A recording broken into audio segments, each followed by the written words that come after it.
Hey, what's going on, guys? Welcome back to the GM. It is your guy Boulanger, and up next, we're going to be talking about the Baltimore Ravens defensive camp battles. Do me a quick favor, hit like, subscribe, hit the notification bell so that you get updates when we upload new content. Let's go. So, um, we did the offensive battles last video, and we identified running back, fullback, wide receiver, and left guard as those positions. And so on the defense, I believe that there's four position battles as well. And that begins in the trenches. This is for the starting job. I think Travis Jones and Michael Pierce will both be competing for a starting job. And I don't think Michael Pierce has as much work to do in training camp only because he's a wily veteran. So I think it's going to be dependent upon what Travis Jones shows this year in training camp, who gets that starting job. As of right now, I think Michael Pierce gets that nod. One, because he's a veteran.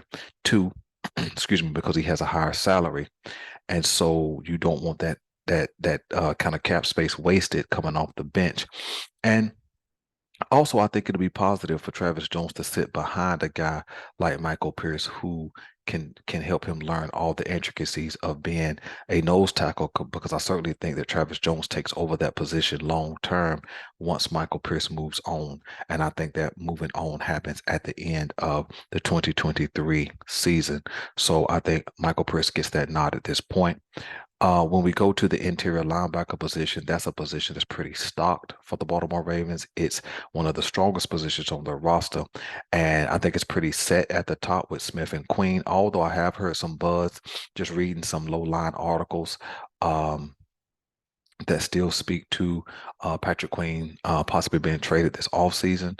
And so I think that's a mistake. I think that would be a setback to the Baltimore Ravens defense if Queen was traded. So hopefully they'll keep that solidified at the very top. But behind Queen and Smith, there's a traffic jam of sorts between Trent Simpson, third round rookie, Malik Harrison, um, special team stalwart, but he also doubles as a defensive end at times. Uh, Ross, who was a UDFA standout last year, Christian Welch, who is a special teams ace also.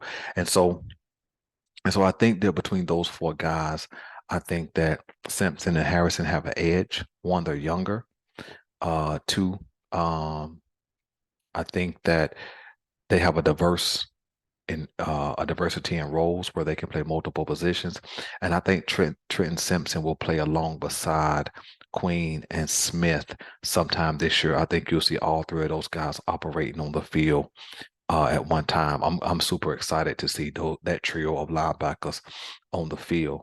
And so I think Malik Harrison and Christian Welch have the jump on Josh Ross simply because they were on the roster last year. They play good special teams, and we don't know much about Ross other than he stood out last year in training camp. So I think that as we stand right now, Ross will be the odd man out, but he could show something this training camp and put Christian Welch's job in jeopardy. So I think that's the battle at the interior linebacker position.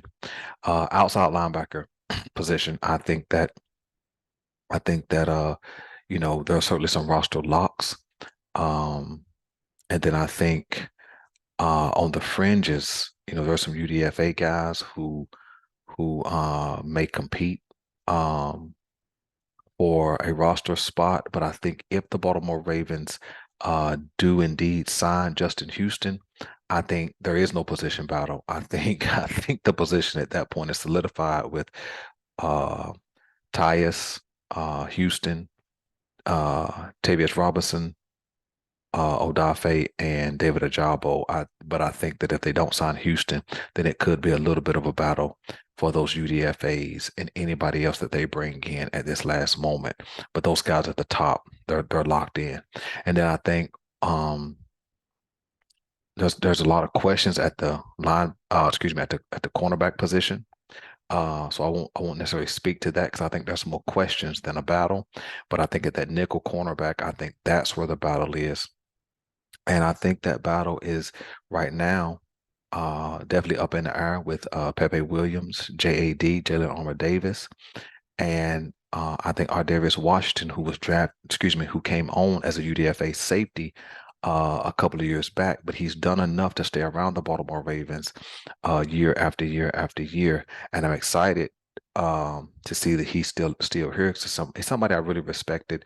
I like his game, and he's always around the ball when he does get on the field, and so I think he has the edge over those other two guys. I think that because of his size, he definitely is suited for that nickel cornerback position, but he does play good coverage when he's on the field.